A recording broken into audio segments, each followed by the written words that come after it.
Betty, 9 pansel ini, Sri Kandi kita, dianggap mereka lah yang akan menentukan masa depan KPK. Apakah harapan ini realistis atau ini outrating? Ini terlalu berlebihan? Kalau di tangan Mbak Betty dan 8 perempuan lainnya, kita menentukan Anda menentukan masa depan KPK. Oke, tugas kami adalah memilih pimpinan KPK yang tepat, terbaik, yang bisa membawa KPK tumbuh lagi menjadi organisasi yang berwibawa dan bisa menjadi ujung tombak di dalam pencegahan dan pemberantasan korupsi. Sepakat nggak kalau hari ini kita bilang KPK mencari manusia setengah dewa atau KPK mencari manusia setengah dewi, dan Anda harus mencari manusia dengan karakter itu? Kita mencari manusia yang baik, berintegritas, punya kepemimpinan, punya manajemen yang baik, kemudian independen, dan juga punya kompetensi. Saya kok berpikir kita tidak perlu mencari setengah dewa. Harusnya ada manusia seperti itu yang bisa memimpin KPK dengan baik.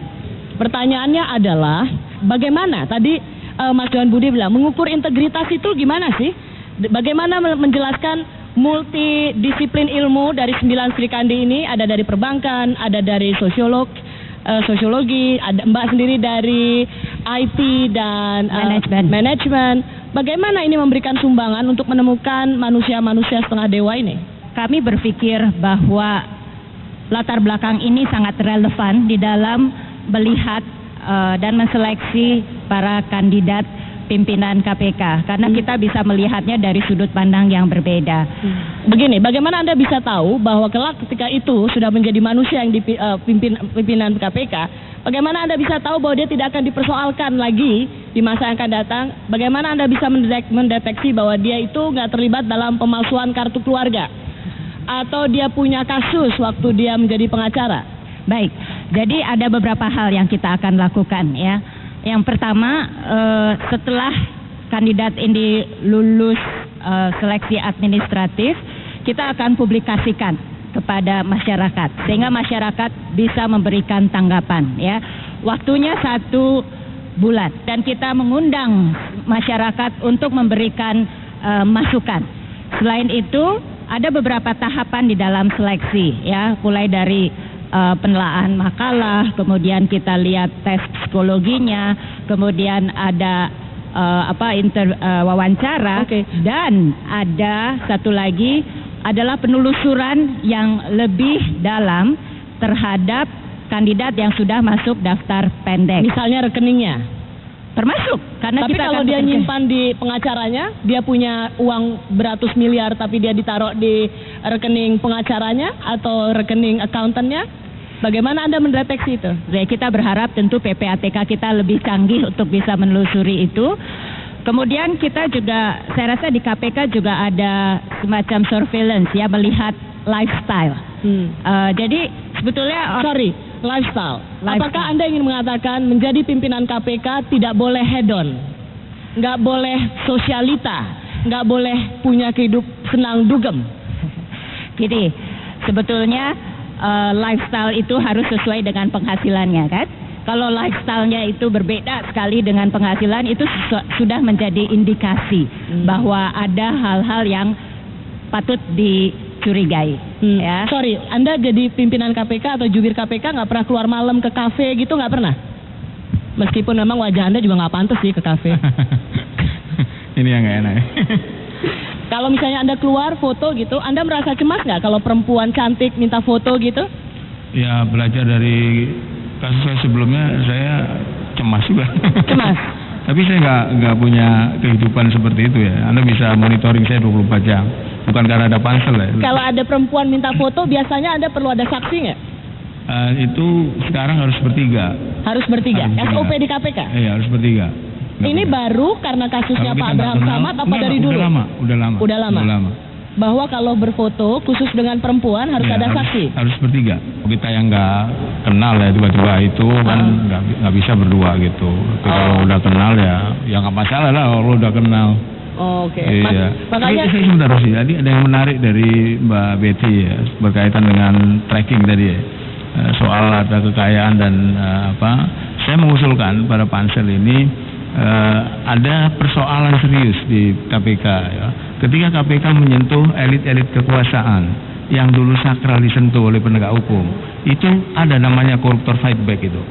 Ini saya bilang tadi kan siklus 3 tahunan itu tadi, berulang terus ini.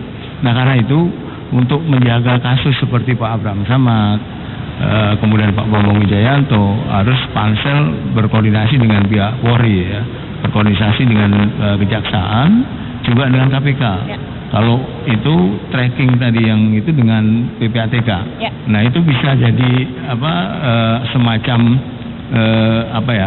secara legal formalnya itu nanti nggak boleh di kemudian hari. Ya, Mas Johan ingin mengatakan bahwa jangan suatu ketika kemudian ada kasus dan kemudian ini akan diproses oleh polisi. Apakah cuma polisi, kejaksaan juga. Di sini ada 2 Sri Kandi pansel lagi yang ikut di acara kita ini, yaitu Mbak Natalia Subagio dan Mbak Mutia Gani. Berdiri dong, Mbak. Terserah siapa yang mau jawab. Mbak Natali boleh, Mbak Mutia boleh. Bagaimana menjaga pimpinan KPK di masa yang akan datang supaya ketika dia berani melakukan penindakan hukum, bagaimana pansel memproteksi orang-orang ini supaya tidak dipersoalkan lagi di masa yang akan datang? Ya tentu bahwa kita clear dari pada saat pemilihan pansel itu jelas dari berbagai aspek ya, hukum dan sebagainya, dan itu seharusnya merupakan sign yang kuat yang diterima oleh berbagai pihak ya. Tetapi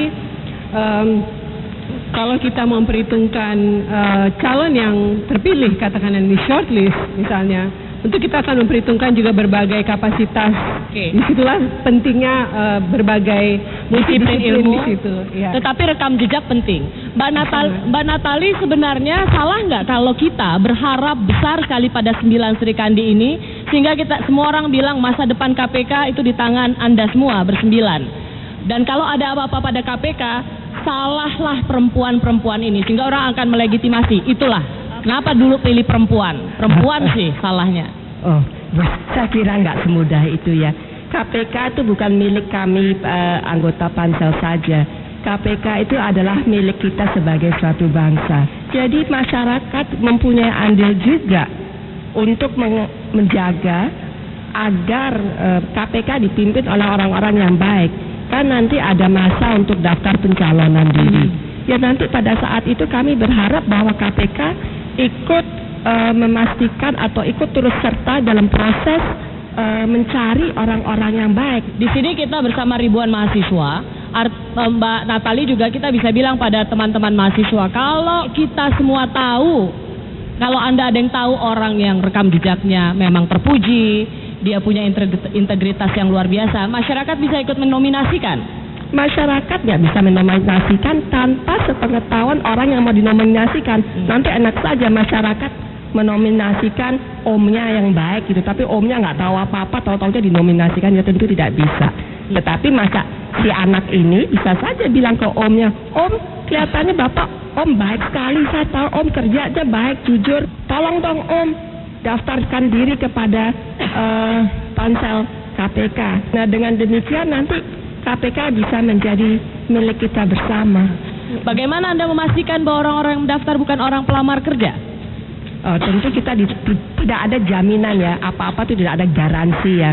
Tetapi saya percaya atau kami pansel percaya bahwa masyarakat kita cukup cerdas. Mereka sudah melihat apa kontribusi KPK selama ini dan mereka melihat bagaimana prestasi KPK selama ini. Saya kira nanti yang ingin atau akan mendaftarkan diri tahu betul tantangan-tantangan yang akan dihadapi. Oke. Kalau ada yang sekarang terjadi kriminalisasi, kalau banyak orang bilang, tapi polisi bilang itu bukan kriminalisasi, ini penegakan hukum. Kabar Eskrim bilang bukan kriminalisasi tapi penegakan hukum.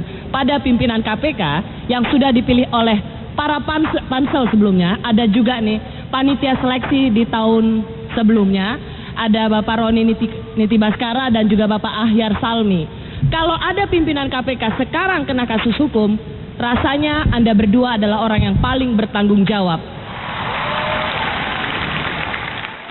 Termasuk juga kalau sudah memilih 8 orang, itu melihat karakternya masing-masing supaya mereka cocok dalam bekerja sama.